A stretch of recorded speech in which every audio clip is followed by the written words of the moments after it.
Hello students, my name is JP Garg and welcome to commerce मेरी जान। Student, इस 5 minute series में हम कुछ वेरी इंपॉर्टेंट टॉपिक डिस्कस करते हैं जो इंपॉर्टेंट होते हैं आपके सभी कंपटीशन एग्जाम के लिए, whether it is RPSC college lecturer, junior accountant, UGC net और एनी अदर एग्जाम। तो आज हम ऑडिटिंग का एक वेरी इंपॉर्टेंट टॉपिक डिस्कस करने वाले हैं और उसमें से एक क्वेश्चन आने की पूरी पूरी संभावना है। इसकी फ्री पीडीएफ आप लोगों को मिल जाएगी हमारे टेलीग्राम ग्रुप से। यदि आपने अभी तक ज्वाइन नहीं किया है तो टेलीग्राम पर आपको सर्च करना है कॉमर्स मेरी जान और वहां से आपको पीडीएफ मिल जाएगी। आप चाहें तो हमारा ऐप भी डाउनलोड कर सकते हैं और वहां पर आपको फुल कोर्स मिल जाएंगे। फुल कोर्स आप ज्वाइन कर सकते हैं बहुत ही कम फीस पर। हर कोर्स में आपको कुछ फ्री वीडियोज मिलेंगे, तो उन वीडियोज को देखकर आप डिसाइड कर सकते हैं कि आपको फुल कोर्स परचेज करना है या नहीं परचेज करना है। तो आज हम क्या पढ़ेंगे? आज हम इंटरनल ऑडिट के बारे में पढ़ेंगे। इंटरनल ऑडिट का मीनिंग हम पढ़ेंगे। इंटरनल ऑडिट की रिक्वायरमेंट किन कंपनी में होती है, किन कंपनीज में नहीं होती है। इंटरनल ऑडिटर कौन बन सकता है, इंटरनल ऑडिटर और एक्सटर्नल ऑडिटर में क्या डिफरेंस होता है, और एक एमसीक्यू भी हम देखने वाले हैं। केवल 5 मिनट का वीडियो है लेकिन बहुत सारी इंफॉर्मेशन, नॉलेजेबल चीजें आपको मिलने वाली है। तो सबसे पहली बात आपको पता होनी चाहिए कि इंटरनल ऑडिट के रिगार्डिंग क्या क्या प्रोविजंस हमारे लॉ में कंटेंट है। तो सबसे पहली बात, स्टैंडर्ड्स ऑन ऑडिटिंग तो होता है 610 610। पहले AAS होते थे, अब स्टैंडर्ड्स ऑडिटिंग होते हैं। जैसे अकाउंटेंसी में अकाउंटिंग स्टैंडर्ड्स होते हैं वैसे ऑडिट में स्टैंडर्ड्स ऑन ऑडिटिंग होते हैं।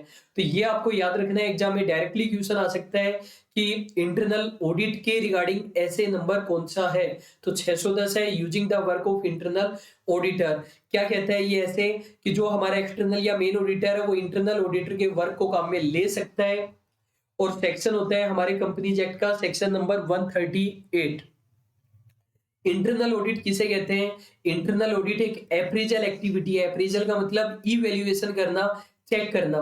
तो इंटरनल ऑडिट क्या है? एग्जामिनेशन है, एग्जामिन करते हैं, अप्रेजल करते हैं, चेक करते हैं। क्या चेक करते हैं अपन? मेनली अपन इसमें इंटरनल कंट्रोल सिस्टम को चेक करते हैं। इंटरनल कंट्रोल सिस्टम की भी दो चीजें चेक की जाती है कि इंटरनल कंट्रोल सिस्टम एडिक्वेट है या नहीं है, और इंटरनल कंट्रोल सिस्टम इफेक्टिव है या नहीं है। इंटरनल कंट्रोल सिस्टम क्या होता है कि एक ऐसा कंट्रोल सिस्टम जो कंपनी के मैनेजमेंट ने बनाया है, और क्यों बनाया है? जिससे एरर, फ्रॉड वगैरह को रोका जा सके। जैसे कंपनी में कैमरे वगैरह लगे हुए होते हैं, हर चीज को रिकॉर्ड करते हैं, तो वो सभी चीजें इंटरनल कंट्रोल सिस्टम का पार्ट होती है। इंटरनल कंट्रोल सिस्टम क्या होता है कि कंपनी का मैनेजमेंट जो भी पॉलिसी बनाता है, जो भी प्रोसीजर बनाता है, क्यों बनाता है ये पॉलिसी और प्रोसीजर? प्रिवेंट करने के लिए और डिटेक्ट करने के लिए। किसको प्रिवेंट और डिटेक्ट करने के लिए? एरर एंड फ्रॉड को। एरर बिना जानबूझकर होती है, फ्रॉड जानबूझकर किया जाता है। उनको प्रिवेंट करना यानी उनको रोकना, होने ही नहीं देना, और डिटेक्ट करना यानी जो हो गया उसको ढूंढ लेना और ढूंढकर उसको करेक्ट करना। इंटरनल ऑडिटर को अपॉइंट कौन करता है? इंटरनल ऑडिटर को बोर्ड ऑफ डायरेक्टर अपॉइंट करता है हमेशा, चाहे वो फर्स्ट इंटरनल ऑडिटर हो चाहे सब्सिक्वेंट इंटरनल ऑडिटर हो। इंटरनल ऑडिटर का स्कोप कौन डिसाइड करता है? बीओडी डिसाइड करेगा या ऑडिट कमेटी डिसाइड करेगी? ऑडिट कमेटी के अंदर मेंबर्स कौन होते हैं? डायरेक्टर्स ही मेंबर होते हैं ऑडिट कमेटी के। तो ऑडिट कमेटी अगर कंपनी को बनानी जरूरी थी तब तो ऑडिट कमेटी अपॉइंट करेगी, ऑडिट कमेटी डिसाइड करेगी। और यदि कंपनी को ऑडिट कमेटी की रिक्वायरमेंट ही नहीं थी तो बीओडी इंटरनल ऑडिटर का स्कोप डिसाइड करेगा। स्कोप डिसाइड करते वक्त इंटरनल ऑडिटर के साथ भी डिस्कशन किया जाएगा। फिर अगली बात है, देखो स्कोप का मतलब क्या हुआ? स्कोप का मतलब है कि इंटरनल ऑडिटर क्या क्या काम करेगा, ये होता है स्कोप डिसाइड करना। और इंटरनल ऑडिटर हमें पता है कि मेनली आईसीएस को चेक करने से रिलेटेड होता है। इंटरनल ऑडिटर किसको बना सकते हैं? इंटरनल ऑडिटर आप किसी को भी बना सकते हो। बस एक वर्ड याद रखो आप तो, कि इंटरनल ऑडिटर किसी को भी बना सकते हो। कहने का मतलब चाहे वो इंडिविजुअल हो, पार्टनरशिप फर्म हो, बॉडी कॉर्पोरेट हो, किसी को भी बना सकते हो। सीए को, सीएमए को, किसी को भी बना सकते हो। आप बोलोगे सर एक 10th पास स्टूडेंट है उसको बना दे क्या इंटरनल ऑडिटर? बना सकते हो। कंपनीज एक्ट मना नहीं करता है। लॉ मना नहीं करता है, बना सकते हो, किसी को भी बना सकते हो, बीओडी की मर्जी है। अगली बात, जो इंटरनल ऑडिटर है वो कंपनी का एम्प्लॉय हो सकता है। अब देखो कंपनी का एम्प्लॉय होने का क्या मतलब है, इंटरनल ऑडिटर, आपको पता है सीए करने के बाद में हमारे पास दो ऑप्शन होते हैं। पहला, हम खुद का ऑफिस खोल सकते हैं सर्टिफिकेट ऑफ प्रैक्टिस लेकर, या किसी कंपनी में जॉब कर सकते हैं। तो यदि आप किसी कंपनी में जॉब करते हो तो आपके पास सर्टिफिकेट ऑफ प्रैक्टिस नहीं होगा, और यदि आपके पास सर्टिफिकेट ऑफ प्रैक्टिस है तो आप कहीं पर जॉब नहीं कर सकते। जो स्टेचुरी या मेन एक्सटर्नल ऑडिटर होता है वो कंपनी का एम्प्लॉय नहीं हो सकता। External auditor must have certificate of practice to become auditor. लेकिन इंटरनल ऑडिटर के केस में वो कंपनी का एम्प्लॉय भी हो सकता है, उसका प्रैक्टिस में होना कंपलसरी नहीं होता है। इंटरनल ऑडिटर की रिक्वायरमेंट किन किन कंपनी को होती है, देखो सबसे पहले बात करते हैं, हम पब्लिक कंपनी की बात करते हैं। तो देखो पब्लिक कंपनी के अंदर क्या, पब्लिक कंपनी के अंदर ये है कि पब्लिक कंपनी दो प्रकार की होती है, अनलिस्टेड और लिस्टेड। तो लिस्टेड कंपनियां बड़ी कंपनी है, स्टॉक एक्सचेंज में लिस्टेड है, तो इनको तो हमेशा ही इंटरनल ऑडिटर को अपॉइंट करना पड़ेगा। यदि पब्लिक कंपनी अनलिस्टेड है तो चार में से कंडीशन पूरी हो जाएगी तब तो इंटरनल ऑडिटर को अपॉइंट करना पड़ेगा, वरना इंटरनल ऑडिटर को अपॉइंट करने की जरूरत नहीं है। चार में से कोई भी एक, 25, 50, 100, 200। 25 क्या है, 25 है, 25 है डिपॉजिट। कंपनी ने पब्लिक से लोन ले रखा है, डिपॉजिट ले रखी है, जैसे आप बैंक में एफडी कराते हो वैसे आपने कंपनी में करा रखी है। तो कंपनी के द्वारा ली गई पब्लिक डिपॉजिट 25 करोड़ या उससे ज्यादा है। 50 क्या है, पेड अप कैपिटल है, पेड अप कैपिटल 50 करोड़ या ज्यादा है। 100 करोड़ क्या है, बैंक और फाइनेंशियल इंस्टीट्यूट से लिया गया लोन है, तो वो 100 करोड़ या ज्यादा है, या फिर टर्नओवर 200 करोड़ या ज्यादा है। कहीं पर भी कंपनीज एक्ट में इस तरीके से लिमिट आती है तो सबसे ज्यादा वाला हमेशा ही टर्नओवर होता है 99%। और यदि प्राइवेट कंपनी है तो प्राइवेट कंपनी में कब, दो में से कंडीशन पूरी हो जाओ, 100 करोड़ या ज्यादा या 200 करोड़ या ज्यादा। 100 करोड़ क्या बताया मैंने, लोन बताया बैंक एंड एफआई से, और 200 करोड़ क्या बताया मैंने, टर्नओवर बताया। यही चीज मैंने यहां पर लिख दी है। पब्लिक लिस्टेड कंपनी में हमेशा ही इंटरनल ऑडिटर को अपॉइंट करना पड़ेगा। पब्लिक अनलिस्टेड में चार में से कंडीशन पूरी होनी चाहिए, 25, 50, 100, 200 करोड़। प्राइवेट कंपनी में केवल दो कंडीशन, 100 और 200 करोड़। अब देखिए बहुत ज्यादा इंपॉर्टेंट बात बता रहा हूं, इंटरनल ऑडिट और एक्सटर्नल ऑडिट में क्या अंतर होता है। तो देखिए कि क्या डिफरेंस होगा इंटरनल ऑडिट में और एक्सटर्नल ऑडिट में। सबसे पहले बात करते हैं ऑब्जेक्टिव की।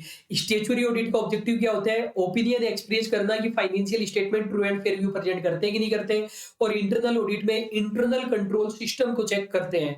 रिक्वायरमेंट कब होती है, स्टेचुरी ऑडिट या एक्सटर्नल ऑडिट सभी कंपनियों को करानी होती है, लेकिन इंटरनल ऑडिट में हमने पढ़ा केवल प्रेस्क्राइब्ड कंपनी को करानी होती है। इंडिपेंडेंस, स्टेचुरी ऑडिटर ज्यादा इंडिपेंडेंट होता है, बिना सेंट्रल गवर्नमेंट की परमिशन के उसको हटा नहीं सकते। इंटरनल और एक्सटर्नल ऑडिटर को अपॉइंट भी कई बार शेयर होल्डर करते हैं, कैग करते हैं, कुछ सिचुएशन में सेंट्रल गवर्नमेंट भी करती है। लेकिन इंटरनल ऑडिट ऑडिटर कम इंडिपेंडेंट होता है, बीओडी अपॉइंट करता है, बीओडी हटा सकता है। प्रोफेशनल, स्टेचुरी ऑडिटर हमेशा ही सीए होना जरूरी है, यहाँ पर कोई भी पर्सन हो सकता है। Certificate of practice, statutory auditor के पास सीओपी होना जरूरी है, इंटरनल ऑडिटर के पास होना जरूरी नहीं है। बॉडी कॉर्पोरेट, बॉडी कॉर्पोरेट का मतलब एक तरीके से कंपनी, तो किसी कंपनी को ऑडिटर बना सकते हैं क्या, स्टेचुरी ऑडिटर के केस में कंपनी को आप ऑडिटर नहीं बना सकते। कहने का मतलब सीए ने पार्टनरशिप फर्म नहीं बना करके कंपनी बना रखी है तो उसको आप ऑडिटर नहीं बना सकते।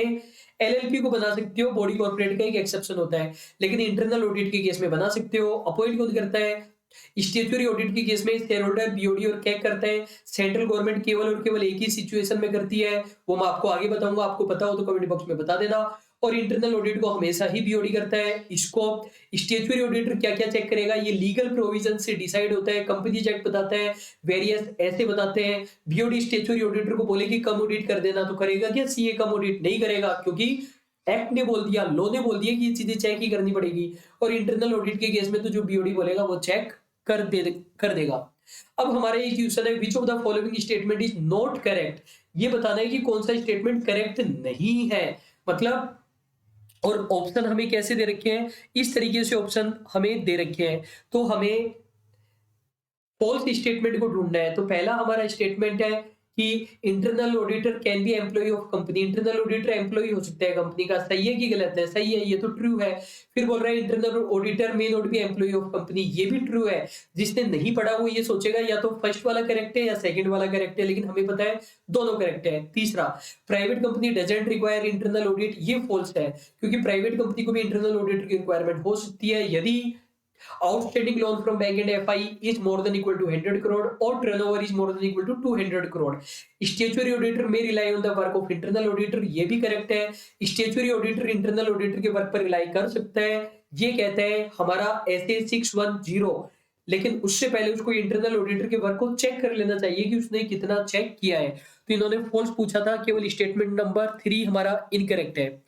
यदि स्टूडेंट आप किसी भी टॉपिक में अटक रहे हैं, आपको लगता है कि कॉन्सेप्चुअल क्लैरिटी नहीं है, तो आप कमेंट बॉक्स में बता दीजिए. उस पॉइंट पर 5 मिनट का वीडियो आ जाएगा. इसका केवल नाम है 5 मिनट और बहुत ही ज्यादा कॉन्सेप्चुअल तरीके से हम कराते हैं. और फुल कोर्स यदि आप पढ़ना चाहते हैं RPSC college lecturer, junior accountant, NTA, UGC NET या अदर कोई एग्जाम, तो हमारा ऐप जरूर डाउनलोड कर लीजिए. और इस वीडियो लेक्चर की पीडीएफ आपको टेलीग्राम से मिल जाएगी. अभी के लिए बस इतना ही. Thank you so much.